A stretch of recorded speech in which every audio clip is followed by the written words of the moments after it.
days are as a passing shadow. We come and go like grass which in the morning shoots up, renewed, and in the evening fades and withers. You cause us to return to dust, saying, "Return, O mortal creatures." Would that we were wise, that we understood whither we are going. For when we die, we carry nothing away. Our glory does not accompany us. Mark the wholehearted and behold the upright. They shall have peace.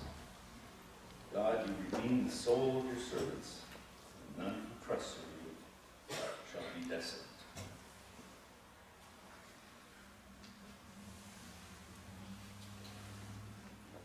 The Lord is my shepherd, I shall not want. He maketh me to lie down in green pastures. He leadeth me beside still waters. He restoreth my soul. He guideth me in straight paths for his name's sake. Yea, though I walk through the valley of the shadow of death, I will fear no evil, for thou art with me. Thy rod and thy staff, they comfort me. Thou preparest a table before me in the presence of mine enemies. Thou hast anointed my head with oil. My cup runneth over. Surely goodness and mercy shall follow me all the days of my life, and I shall dwell in the house of the Lord forever.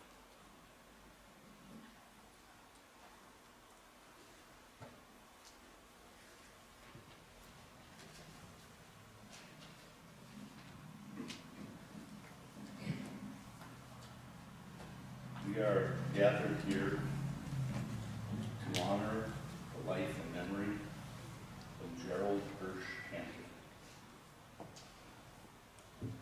Death has come to him as it does to all persons. Death brings to our minds and hearts the common concerns and shared destiny of humankind. We are drawn together by deep felt emotions and are reminded of the essential community that lies beneath the many divisions of humanity on earth. Our lives and the lives of our loved ones are rooted in a profound mystery, beyond our understanding. In the face of eternity, we are made simple. Though we know our destiny is to tarry but a while, the time of separation brings anguish and grief. May we bear our burden bravely. May we struggle through the darkness with courage to find our way.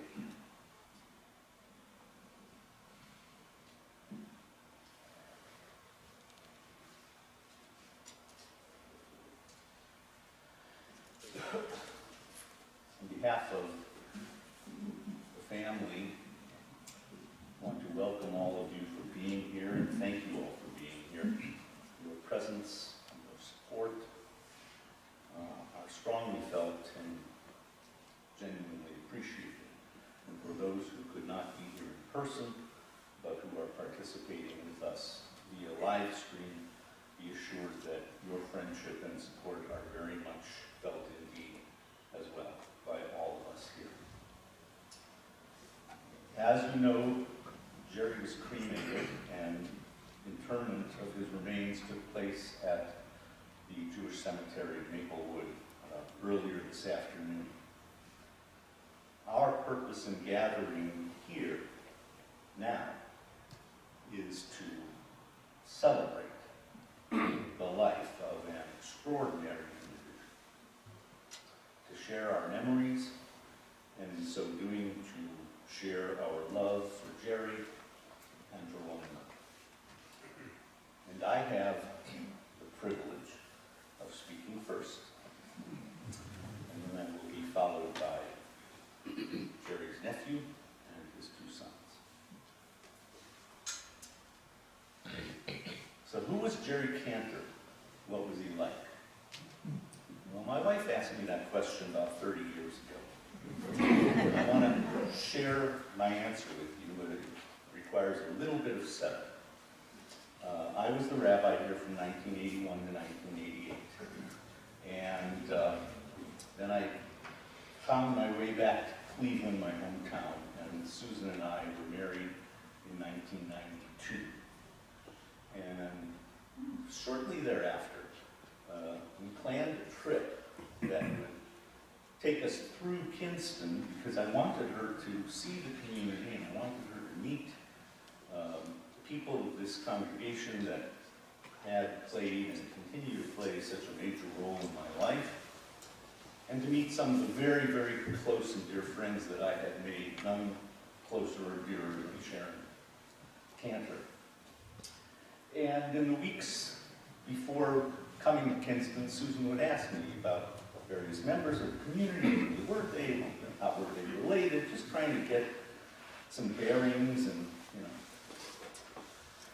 And eventually she got around to asking me about Jerry Kanter. And she said, okay, so you've told me about Sharon and about Sharon. Now, tell me about Jerry. What's he like? And I said, Susan, I can't tell you what Jerry's like because I have nothing to compare him to. He is an absolute original, and you're just going to have to meet him yourself. And that's the way I felt about him. I've never met anyone even remotely like Jerry Kanter, and I probably never will. What made him so unique? Well, first of all, he blended so many different cultures in his one person, and so many interests. I mean, he was a native Kinstonian, fiercely proud of his Kinston heritage. He was Jewish, fiercely proud of his Jewish heritage. And he was an athlete. So, Southern Jewish athlete. These terms are virtually mutually exclusive. It's a very rare occurrence. And he had done so many different things in his life. Just read the obituary and you will see, and I was told that even so, there were things that were left out. So that's one of the things that made him unique. I never met anyone that talked like Jerry Kanter. Jerry spoke like a Faulkner novel. He was a great raconteur. Loved to tell stories. He could turn a phrase, and he was funny, and just obscene enough to keep things interesting. And he would tell a story about something that happened. Let's say, you know, the airport runway expansion, for example. It was never, well, first X happened, and then Y happened, and then Z happened. No. It was first, well, I got to thinking, I know this guy up in Greenville. And I thought, he's got a pretty good head on his shoulders, and I know he'll see things the right way. Means he'll agree.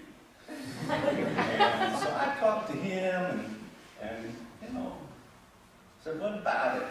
And he said, yeah, you know, we got a good idea there. And then he went and talked to his fraternity brother over, you know, from Duke, and once we got him on board, I knew we had something we could take to sell around, and it was all, you know, his stories were all about networks and people. It was never about the events, it was about who the people were that were involved. And he rambled a little. And almost always came back to his starting point, but it was all about the people. And by the time he was done telling you the story, you not only knew what had happened, but you had entire genealogies of whole towns and counties. and a really fascinating insight into a window into the culture of a place and a time. It was just very, very interesting to listen to. Which brings me to my next point about Jerry. And that was that Jerry knew everyone. And I hear you thinking, okay, well, you know, I'm raising Kinston, it's not a big place, 94 years, he gets to know everybody, but I'm not talking about just Kinston. I'm talking about everybody. I never mentioned a city or a town in which I had been, or lived, or passed through, or had a cousin living in, or whatever. He didn't know somebody, and couldn't tell you how they got there, why they were there, who their family was, etc., etc. Jerry was not shy. He'd travel around and he would walk into a store, a dry goods store that interested in him. He'd say, you know, who's in charge here? Start talking to the owner, and pretty soon he'd have the whole family history, how they got to this town, how they started the business, who their suppliers were. You know, this was just him. I had this belief, I firmly believe, that you could have plopped Jerry down in any town in this country. Come back 24 hours later, you'd be having lunch with the mayor. You'd already have talked to the president of the Chamber of Commerce and the Mercantile Association. If they had an airport, he would have introduced himself to the head of the airport. And if they had a Jewish community, he'd be tight with all the big machers of the Jewish community. And you know, this is why Jerry has a picture of himself with the Lord Mayor of Dublin. He was not shy. He just, you know, he went in and said, "Hi, tell me something interesting." Brings me to my next point about Jerry. Jerry's one of the most intense individuals I've ever met.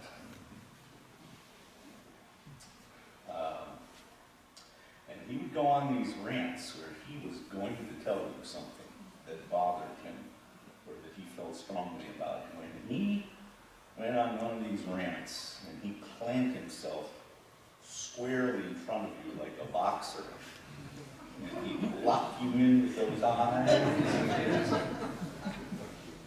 you best have just decided to enjoy the ride. You were not going anywhere until he was finished. Believe me. I think everybody here has had that experience. Fortunately, his rants were also very entertaining. And the last point I want to make about Jerry is that he had this huge, enormous vitality and energy that could not be contained or even exhausted by his truly remarkable athletic accomplishments. 100 laps to celebrate his 90th birthday. I remember Jerry and Sharon came through Cleveland and celebrated Yom Kippur with us at the congregation we were attending at the time. And we came late and we had to park quite far away from the entrance.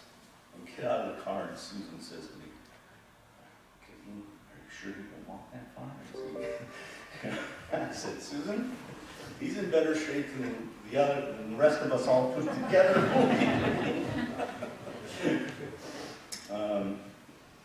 He had this tremendous vitality and energy.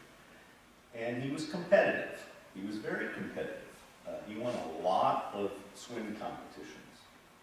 And he won them not because he had a superabundance of natural ability. Natural ability he had, yes, indeed. But he won them because he pushed himself and he trained hard. He pushed himself and he trained hard because he wanted to win. He wanted to win. But Jerry was competitive about other things as well than just his own personal achievement. He was very competitive about Kinston. He was fiercely proud of being Kinstonian. He wanted Kinston to thrive and grow and flourish. And that's that's why he was involved with so many civic activities here, and why he was so adamant about things like runway expansion and the park, Trans Park, to prepare for the future, make sure that Kinston was in a position to thrive. He wanted the best for his family, always tried to give them the best. And he wanted the best for this synagogue. He was very involved in the life of the Jewish community, always trying to improve its options and its profile and its foundation. These were the things that most impressed me about Jerry Kanter. These were the things that he was most fiercely committed to, the things that he fought for right up to the very end of his life. So, if you ask me, what was Jerry Kanter like? My answer is going to be, he was like no one. Now Jerry's nephew. Yes.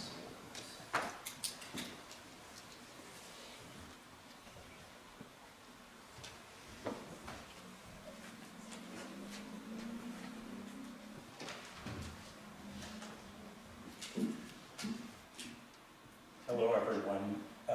Many of you know me. Many of you don't. I'm David Cooper. I'm from Atlanta, Georgia, and I am Jerry's nephew. I am one of many Kanter grandchildren that are here today. And to Jerry's Kinston community,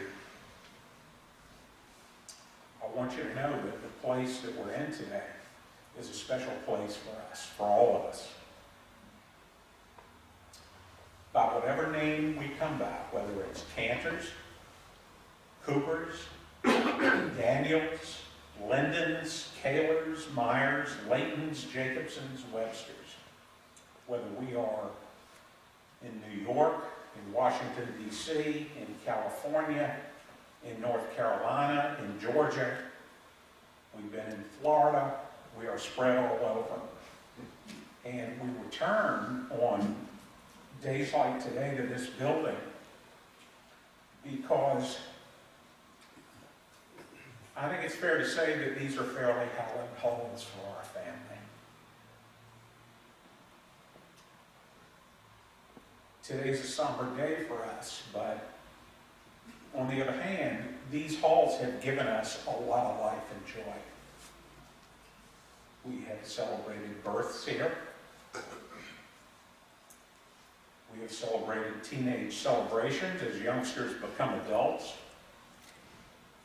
We have celebrated marriages here, many of them. Sometimes on a Friday night, we just show up and hang out together and enjoy our community and our faith.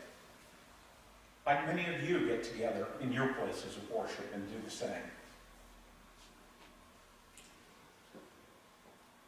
And there are days like today where you come together and you say goodbye for the last time.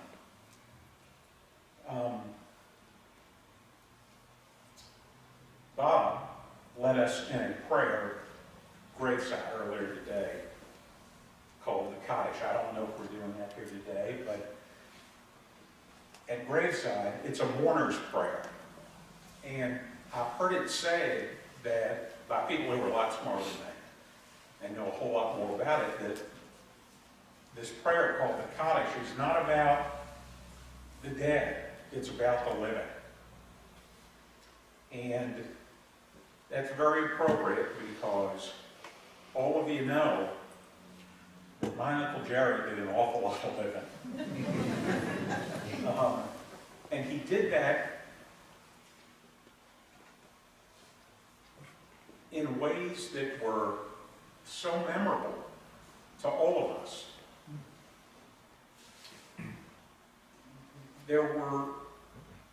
He was spread out completely across his community, his family, his friends, his faith.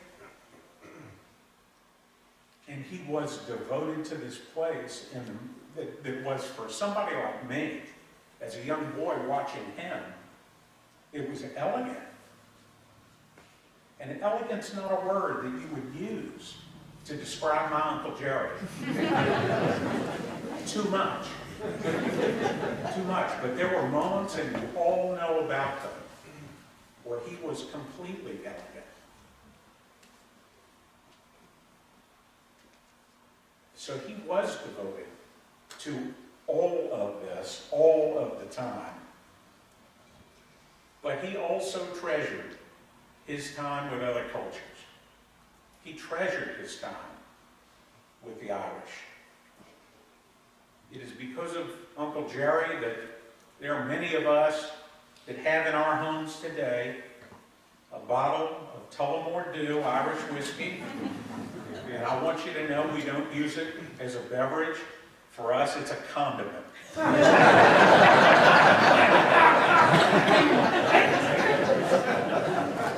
But that's because of him. He marched in New Orleans annually with the Irish at their Mardi Gras parade. And if you know Jerry, he was not in the pack. He marched out front, like all canters are expected to do.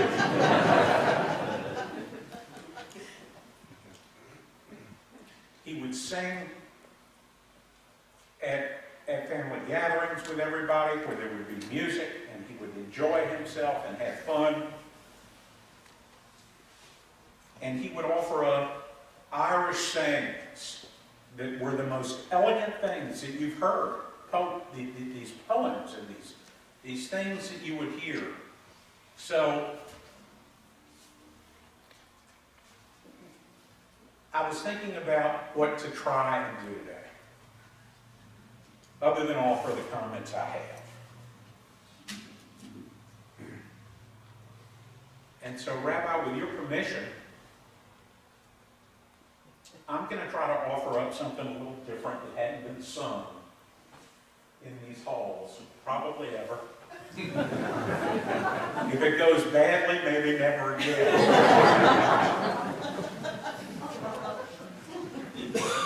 But I think it captures his spirit as he leaves. And I suspect some of you have heard it. If you know it, sing along. Don't be shy. He was not shy. But it is about wishing the rest of us joy as we move on and say goodnight to him. Now gets the hard part. I need a cough drop.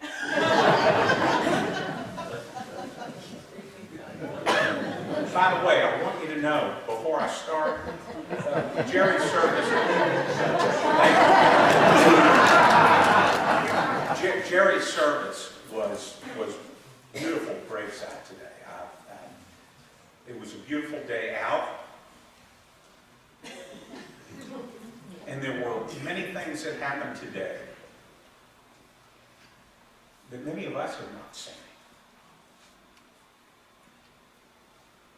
Bob, you did a beautiful job, and I just want to say, from all of us to you, we owe you a special thanks for being here today and for being his friend.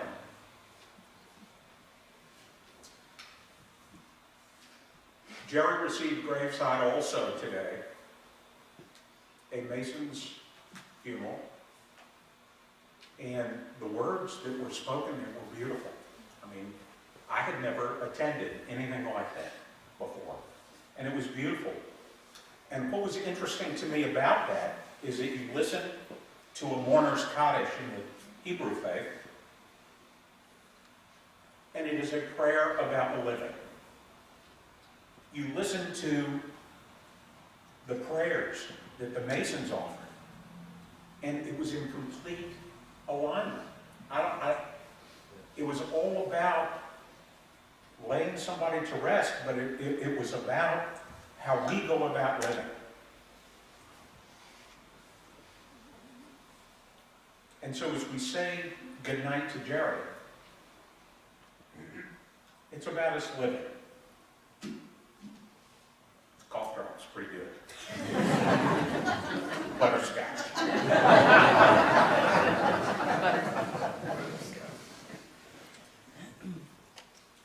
Of all the money that e'er I had, I spent it in good company, and all the harm that e'er I've done, alas, it was to none but me.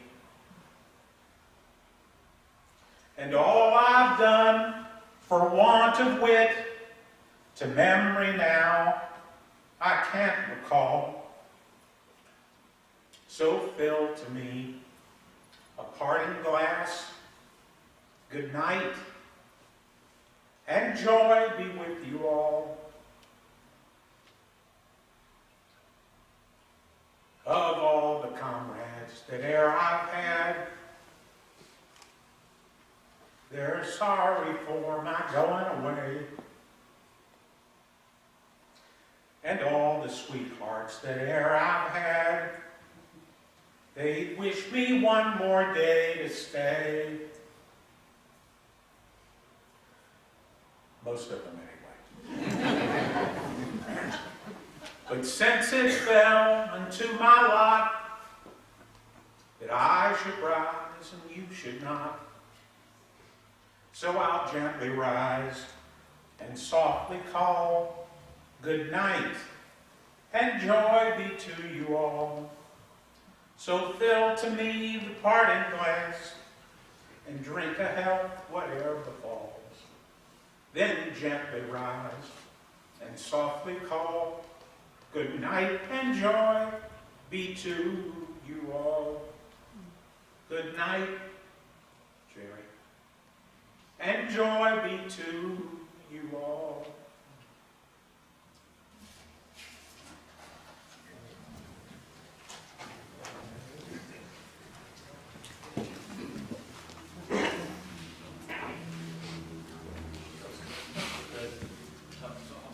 Well,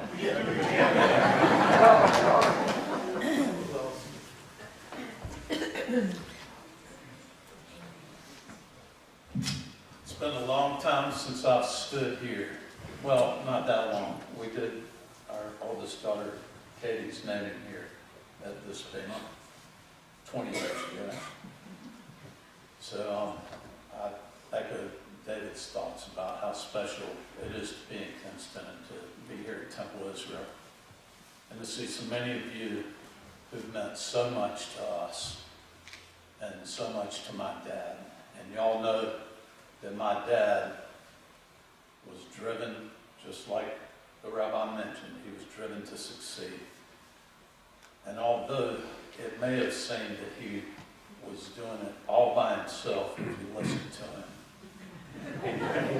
he did.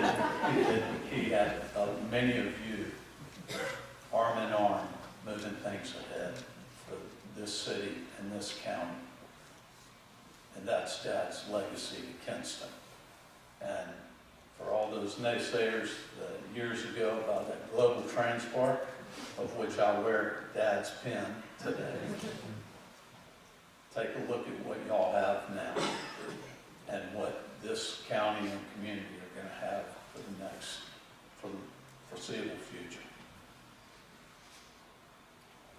I think about what my dad, what life looked like to my dad growing up, being born here in Kinston, and then being raised by parents who, when they didn't want him to know what they were talking about, were speaking Yiddish in the kitchen, and a phenomenal grandfather who had, Papa Bloom had this larger than life, almost, Dad must have been a lot like him. But I think about what life looked like through Dad's eyes growing up and then joining the Navy at 17. I think about where I was at 17. What I can imagine putting myself on a destroyer in the Pacific. I can't see that, but just the things that Dad had seen all the way through, living in New Orleans, going out to the racetrack with one girl and then seeing another that caught his attention and held his attention until he died, speaking to her and holding her hand just a few days ago. How special is that? My dad's been described as colorful and larger than life, but he was my dad. He taught me a lot. He taught all of us a lot. And I'm so glad that my children, that he stuck around long enough for my children to get the full Jerry Kanter experience. Thank you all for being here, and I'll look forward to saying hello afterwards.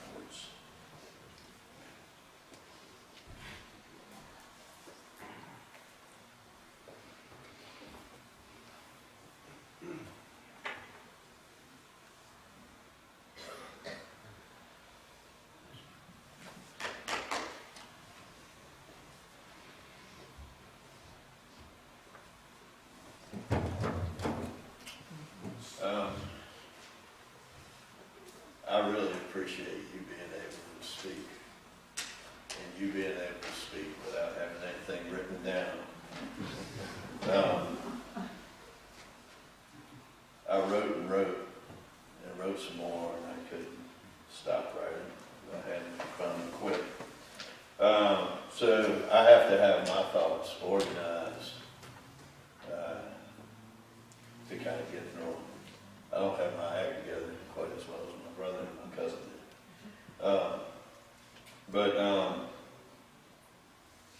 I'm going to say some things that y'all have already heard. It's kind of my take on them. I want to first acknowledge Ann Cox and Corey Lopez. Most of you don't know these women, but these women, along with my mother, gave care to my father over the last 2+ years. And if anybody happens to have an eagle in a cage at their house, then talk to these women because they know how to take care of them.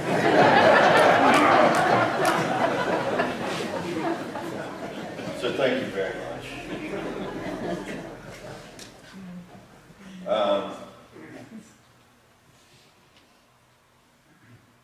Sharon's husband, son to Sydney and Ida, brother to Sylvia, Jean, and Brenda, son-in-law to Earl and Esther Lamb, brother-in-law to Jerry Cooper, Stanley Daniels, Irving Kaler, Nancy Johnson, Elmer Johnson, Margaret Fleming, Jack Fleming, and Carol Emsley, father to Brian and myself,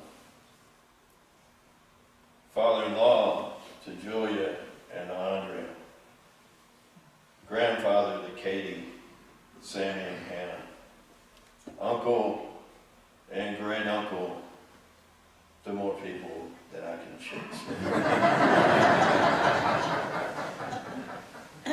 You did make one over my cousin did. Fullback.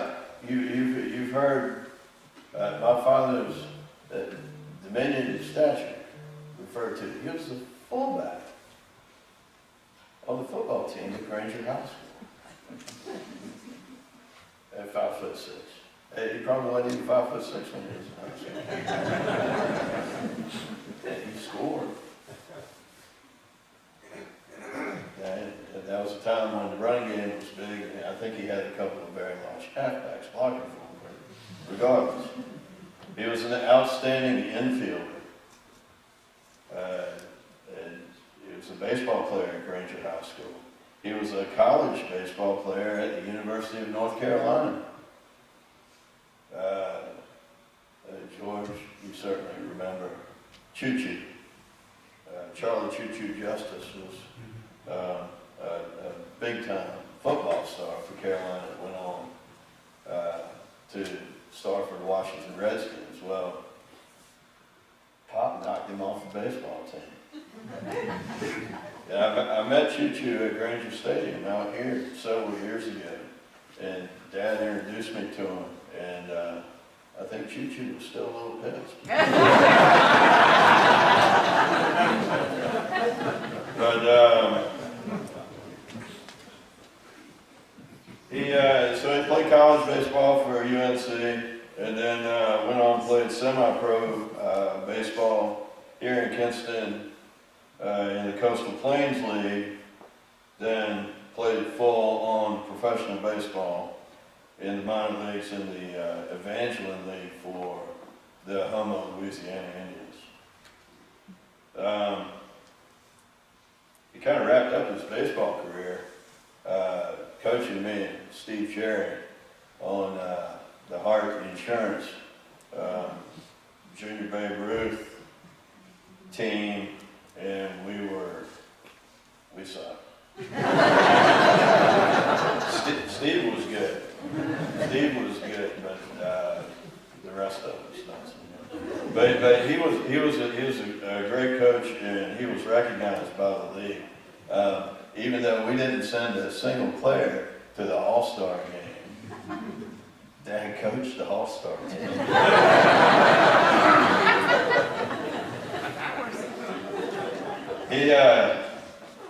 He was a lifeguard at Emma Webb Pool. He was a competition swimmer into his late 80s. In 90, I think at 90 years old, he was still swimming competitively, was he not? He was still swimming competitively at 90 years old. He was a team triathlon athlete. He wasn't doing the bicycle and the running part, he was doing the swimming part. He even participated in an open water swim down in Wilmington for his triathlon team. He was a senior Olympic athlete. He was a swim instructor. He taught many children in this community how to swim. He was a water safety instructor. He taught many young people how to be lifeguards. He was the aquatics director at the Kinston Country Club. And many people don't know his first name, they just know him as Mr. Kanter. He was a U.S. Navy sailor. He received an honorable discharge and seaman first class, or as he so often put it, one rank above a prisoner of war. So his words, not mine. He served in World War II, in the Pacific, in Japan, Indochina, and China at the end of the war, and he was stationed aboard the USS Conway, which was a destroyer, a tin can, and they actually turned into submarines when the waves got high enough out in the Pacific. Had certain stories to tell about that. Dad loved New Orleans. He was a resident of Bourbon Street. He had an apartment right on Bourbon Street. He loved Dixieland jazz. He was a tremendous Saints fan. He was a liquor salesman for F. Strauss and Sons in New Orleans. He loved to drink J&B Scotch, then Absolute Vodka, And then, of course, the Tullamore dude that we've all heard about. He was, as my cousin David pointed out, a member of the New Orleans Downtown Irish Club. He was the only Jewish member of the New Orleans Downtown Irish Club.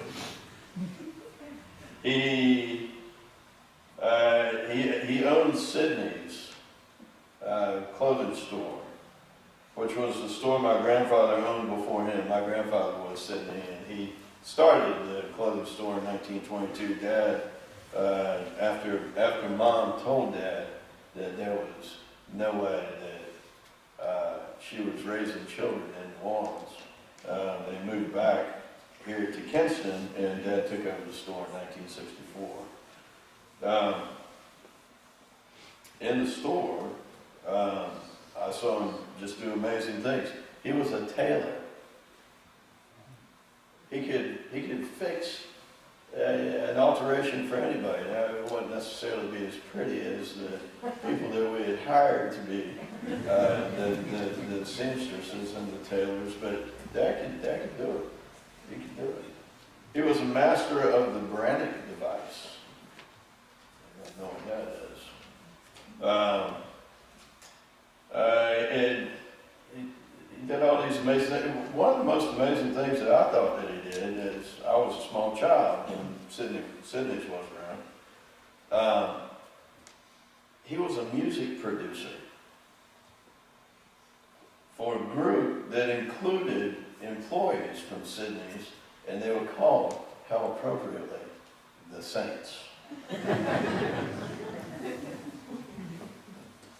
After the store closed, Dad was a retail consultant. He went around the country assisting folks with grand opening sales, going out of business sales, and special promotional sales. And he went into these communities and became a part of them. Albeit temporarily, he still developed and maintained his friendships with these people all around the country by making the connections. He was a dedicated and enthusiastic member of Rotary. And his pet project was CART, which is I'm sorry, the acronym escapes me, but they raised money for Alzheimer's research. And they did not have Alzheimer's, thank goodness. It was really a pet project of his to raise money. And the 100-lap swim that he did at 90 years old was raising money, but he didn't do it for his own glorification or anything. He did it to raise money, very typical of my father, for Alzheimer's research. He was a 32nd degree Master Mason. He was a good and faithful servant.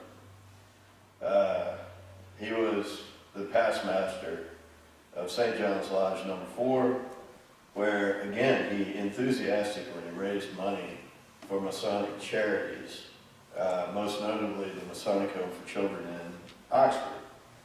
He was a voter. He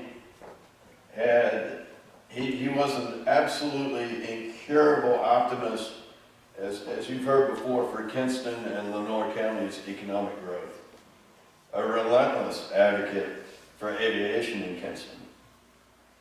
As an airport commission member, and you've heard this before, but it really bears repeating, he spearheaded and was involved with numerous improvements at ISO, which is the three letters for our airport here in Kinston, including runway extensions, installation of a control tower, a top-notch instrument landing system, a passenger terminal, dedicated general aviation terminal, instruction facilities for Lenoir Community College, and many other projects.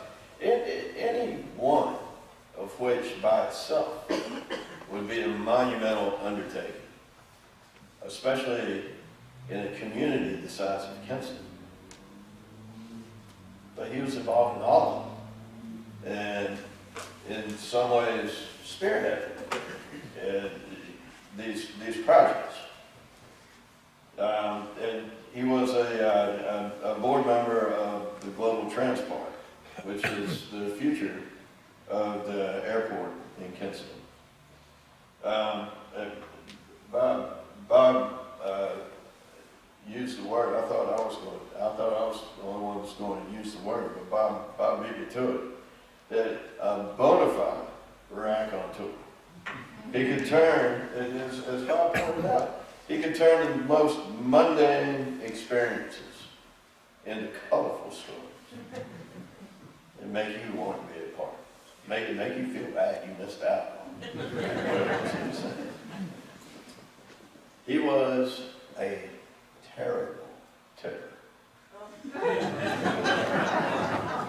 He was a terrific dancer, a prolific peddler of profanity, a proud resident of Harvey Circle.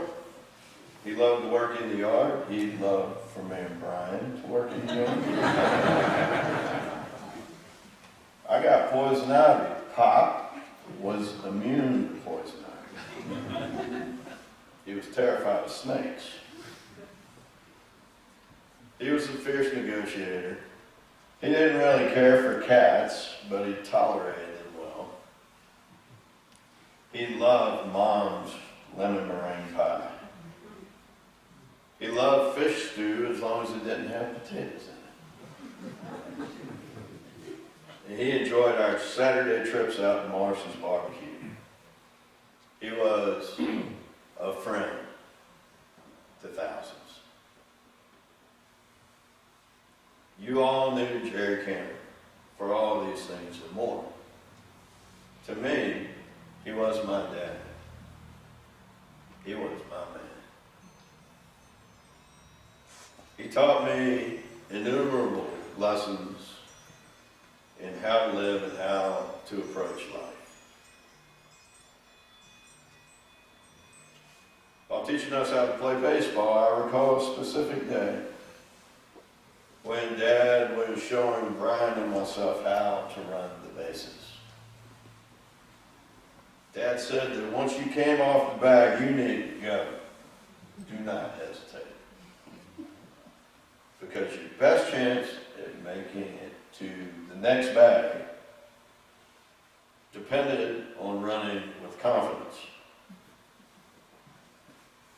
I have used the lesson that he taught us that day, metaphorically, figuratively, and literally, my entire life. It's just one example of many lessons that Dad gave me. I love my dad. I miss him already. I am deeply, deeply sorry to lose him.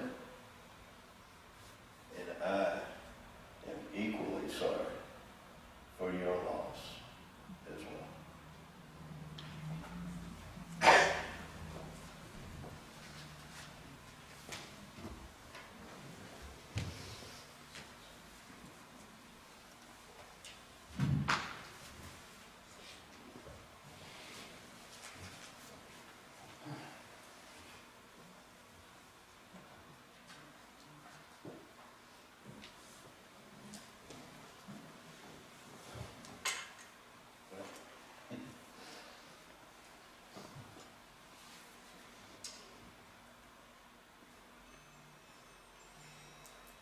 The light of life is a finite flame. Like a candle, life is kindled, burns, it glows, it gives off beauty and rays of warmth.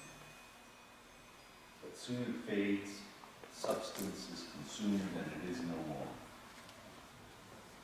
In light we see and can be seen. The moments of flame dance and our lives are full.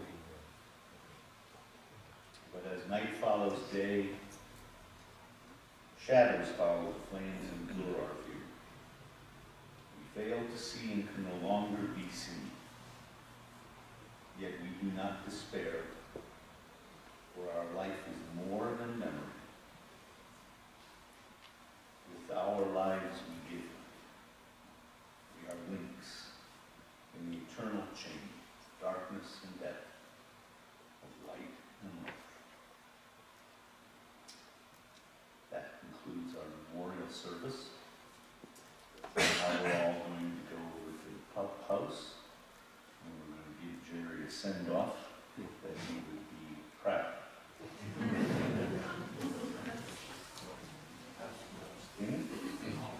Oh, you all invite. I thought that was a gift.